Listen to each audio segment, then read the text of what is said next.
Good day, students. I guess everybody is fine.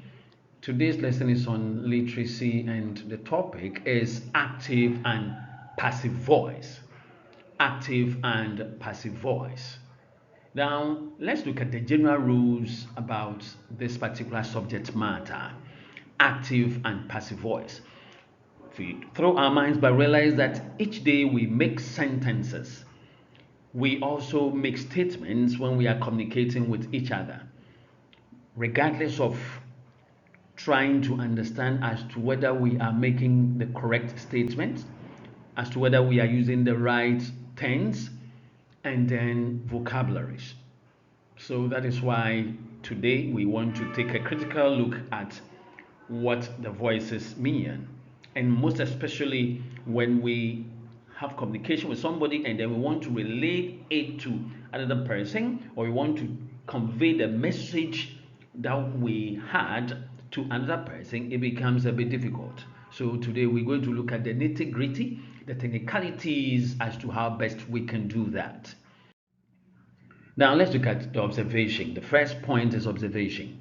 Let's observe the following sentences. Kwame reads stories. Kwame reads stories. The second sentence reads, stories are read by Kwame. Realize that within the first sentence, we said Kwame reads stories. But the second statement says stories are read by Kwame. So the verbs have changed in terms of sounds. Now let's look at sentence one. Looking at sentence one, Kwame is the subject who does the action. Over here, subject means the performer or the doer of the action in a particular sentence. Hence, Kwame is the subject because Kwame did something. What did he do? Kwame read. Kwame reads. Now, the second one says the verb reads is based on what the subject is doing or performing at the moment. So we said Kwame reads every day, and then Kwame stories are read by Kwame. Okay, so stories is the object of the verb reads, meaning there's an action being performed against stories. So stories becomes the object, the sufferer, or it is the object, or it is that thing, that material, that person receiving the action that is being performed by the subject. Now, sentence two. Stories is the subject here. Stories is the subject here. It has taken the position of the real subject Kwame. If you look at a sentence, you realize that there has been a change in position.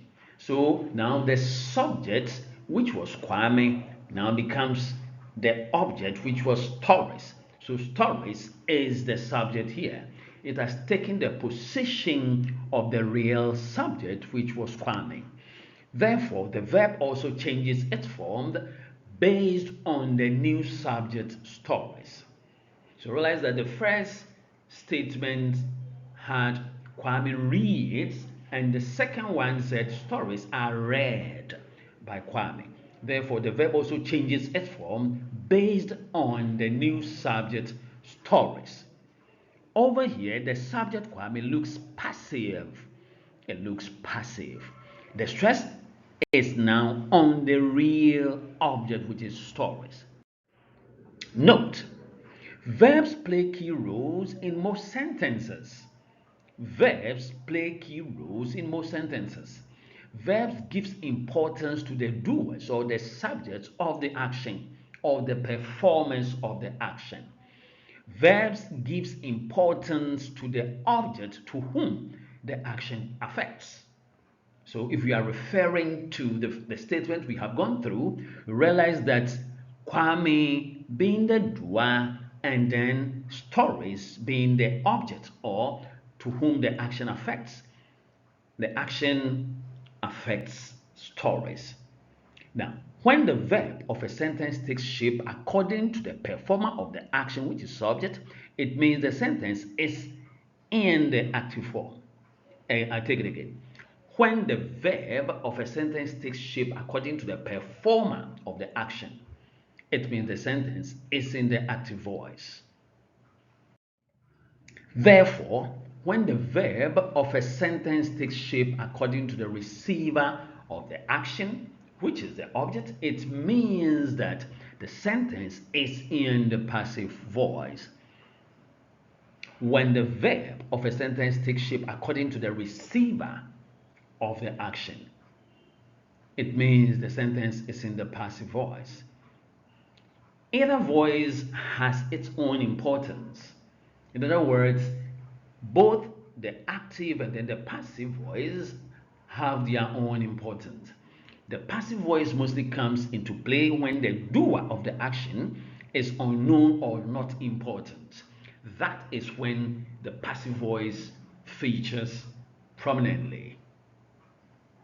Hence, the active voice is used to show that the subject is an important doer or performer of the action. I take it again. It means that the active voice is used to show that the subject is an important doer or performer of the action. Let's look at general rules to express passive voice. The tense of the given sentence is very important when you are dealing with the passive voice. The verb be plays an important role in passive voice. The object of the sentence takes the place of the subject. The subject is either left out or mentioned at the end of the sentence after the preposition by, into bracket mostly, by, to, with, at, in, and sometimes. So there is the need for, as students, we need to scrutinize each sentence to look at these things. Only transitive verbs can be changed into passive voice. Examples of active and passive voice. Now let's look at the active voice. He helps me. She reads stories. The hunter catches parrots. I teach him. Peter plays the flute. Peter plays the flute. Now, when we come to the passive voice, we have I am helped by him. So now the subject is ending the story. Stories are read by her. So the objects that were at the receiving end when we're dealing with the active voice are now beginning the sentences here, meaning they've come to take the positions of the active voice, or they've come to take the positions of the subjects. Parrots are caught by the hunter. Parrots are caught by the hunter. He is taught by me. He is taught by me. The flute is played by Peter. The flute is played by Peter. So, students, based on the discussions we have had, it has become very clear that whenever we look at voices, the moment the subject, which is the performer within the sentence, is seen performing the action, then it means the sentence is in the active voice. However, when the object or the sufferer comes to take the position of the subject in a sentence, then it means that that particular sentence is captured in the passive voice. So typical examples we're giving. The hunter shot the parrot. The hunter shot the parrot. So over here, the hunter becomes the subject, and it means that that particular sentence is in the active voice. When you turn it the other way around, it becomes parrots are shot by the hunter. Parrots are shot by the hunter. So over here, the parrots that suffered in the hands of the hunter now begins the statement. In other words, takes the position of the subject. All right. So on this note, I would want you to try your hands on these exercises that have been posted here as trials, and as you home, get your books and then give it a try. Now you to change each sentence to the passive voice, which means all the sentences here are captured in the active voice. The teacher advises me every day. The teacher advises me every day. Mommy gets me ready for school. Mommy gets me ready for school. My friends congratulate me on my birthday. My friends congratulate me on my birthday.